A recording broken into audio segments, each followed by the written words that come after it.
আজিৰ দিনত স্বামী আৰু স্ত্ৰীৰ মাজত সংঘাত বা কাজিয়া অলপ বৃদ্ধি হোৱা যেন লাগিছে কাৰণ এই ধৰণৰ প্ৰশ্ন খুবেই অহা আৰম্ভ কৰিছে আজিৰ এই প্ৰসংগতে প্ৰশ্ন এটি লৈছো পাঠশালাৰ পৰা তেখেতে লিখিছে আমাৰ বিয়া হোৱা 5 বছৰ হ'ল লাভ মেৰেজ হৈছিল কিন্তু এতিয়া সদায় কাজিয়া আৰম্ভ হৈছে দিনে দিনে কাজিয়াৰ মাত্ৰা বাঢ়ি গৈছে ঘৰত শান্তি নোহোৱা হৈছে কি কৰিম একো ভাবি পোৱা নাই আপোনাক বহুবাৰ ফোন কৰিছো কিন্তু ৰিসিভ কৰা নাই মেছেজও বহুতবাৰ কৰিলো এবাৰ শেষৰ বাৰৰ বাবে কৰিছো কিবা এটা উপায় দিব পাৰিলে মই উপকৃত হ'ম নিজৰ ভন্টি বুলি মোক উপায় এটা দিয়ে যেন দাদা কি কৰিলে ভাল হ'ব মোক জনাব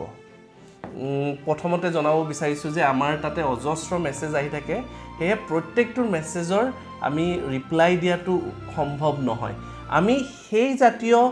যিবোৰ প্ৰশ্ন থাকে তাৰে এটাই আমি উত্তৰ তাৰে পৰা বাছনি কৰি লওঁ যাতে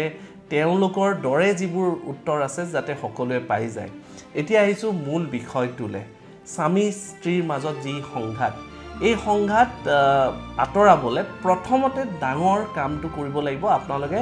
এজন অভিজ্ঞ জ্যোতিষীৰ দ্বাৰা আপোনালোক দুইজনৰে কুস্তিটো মিলাই ল'ব তাতে কিবা বিসংগতি থাকিব পাৰে তাতে কিবা নিয়ম বা প্ৰতিকাৰ থাকিব পাৰে তাৰ উপৰিও কিছু সৰু-সুৰা বাস্তু ৰেমেডি আপোনালোকে নিশ্চয় কৰিব পাৰে প্ৰথমতে মন কৰিব যাতে আপোনালোকৰ মাষ্টাৰ বেডৰুমটো আপোনালোকৰ বেডৰুম সাউথ ওয়েস্ট কৰ্নাৰত হয় আপোনালোকৰ যদিহে বেডৰুম সাউথৰ ফালে বা নৰ্থৰ ফালে হয় আপোনালোকৰ কাজিয়াৰ সূত্ৰপাত হোৱাৰ এক প্ৰকাৰ স্বাভাৱিক